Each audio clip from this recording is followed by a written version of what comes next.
अच्छा, किस किस के घर में श्री रामचरितमानस है? हाथ ऊपर करो। रामचरितमानस ग्रंथ है कि नहीं घर में?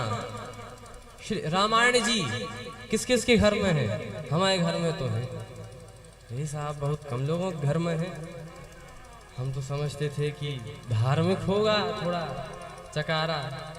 अरे भाई, रामचरितमानस तो आप सभी के घर में होनी चाहिए। इसीलिए एक काम करिएगा, कल परसों जब भी हो सके, जिससे भी रामचरितमानस का बड़ा नहीं छोटा सा गुटका ही आता है, वो कोई गुटका नहीं है खा सको, कोई गुटका अर्थात होता है, एक छोटी सी पुस्तिका आती है, उसमें पूरी रामचरितमानस बन जाती है, उसे ही मंगा लो, उसका पाठ करो। आहा हा, भगवान का प्रेम ना हो जाए, रामचरितमानस जैसा तो काव्य नहीं है। अब तो यूनेस्को वर्ल्ड हेरिटेज में सम्मिलित है। राष्ट्रीय नहीं अंतरराष्ट्रीय धरोहर है श्री रामचरितमानस। काव्य है, 15वीं शताब्दी का महाकाव्य है। तो इसे तो, और उसमें जब हम जाएंगे श्री वाल्मीकि जी के प्रसंग में, है बताते हैं कि भगवान किन किन के हृदय में निवास करते हैं। जिनके श्रवण समुद्र समाना और लोचन चातक जिन करी राखी। अंत में बताया चित्रकूट गिरि करौ निवासु। बाकी सारे स्थान तो ये बताए कि भगवान उन भक्तों के हृदय में निवास करते हैं। आहा हा।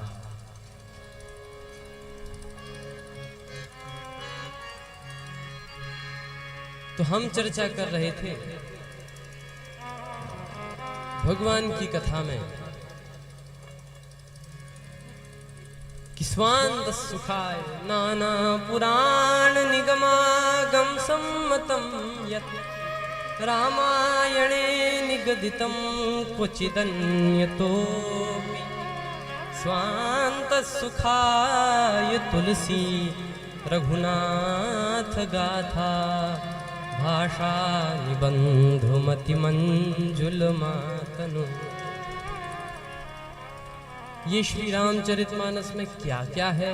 नाना पुराण, अनेक पुराण है। निगमागम, निगमागम का अर्थ निगम और आगम। निगम माने वेद, आगम माने शास्त्र। वेद पुराण शास्त्र सब है रामचरितमानस में।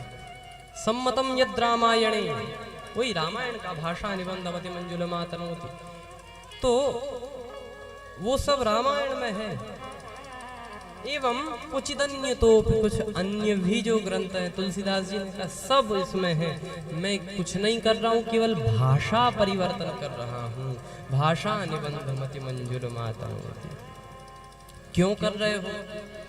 ये बहुत शायद ऐसी बात तुलसीदास जी ने कही। कहते हैं स्वांत सुखाय तुलसी रघुनाथ गाथा भाषा निबंधुमति मंजुल मातनु। बोले मैं इसीलिए नहीं कर रहा हूं कि मुझे किसी भगवान को रिझाना है। मैं अपने राम के लिए भी नहीं कर रहा हूं, मैं समाज के हित के लिए भी नहीं कर रहा हूं, मैं अपने स्वांतः सुख के लिए कर रहा हूं। स्वांतः सुखाय। और तुलसीदास जी ने कहा कि यदि कोई कार्य हम स्वांतः सुख के लिए करेंगे साहब, वो होगा। आपने कह दिया कि कोई कार्य हम करेंगे समाज के हित के लिए। अब ये है तो ठीक, लेकिन रिस्की है। रिस्की ऐसा है कि आपने तो समाज का हित करना चाहा, वो समाज आप ही को पटक दे। समाज का क्या भरोसा? अरे ये समाज कृष्ण का नहीं हुआ। जब कृष्ण पर एक सेठ ने आरोप लगा दिया कि इसने हमारी मणि चुरा ली, तो समाज ने कहा हो सकता है भाई, वो तो बचपन की चोर है। और जब कृष्ण भगवान ने पूरी कथा बता दी कि हमने नहीं चुराई, एक शेर ने खा लिया था और फिर हम जामवंत जी से छुड़ा के लाए, तो वो समाज जो विरोध कर रहा था कहने लगा देखो इस सेठ को ऐसा नहीं करना चाहिए, और कृष्ण भगवान तो कितने सीधे सच्चे हैं। तो ये तो ऐसे पलटता है।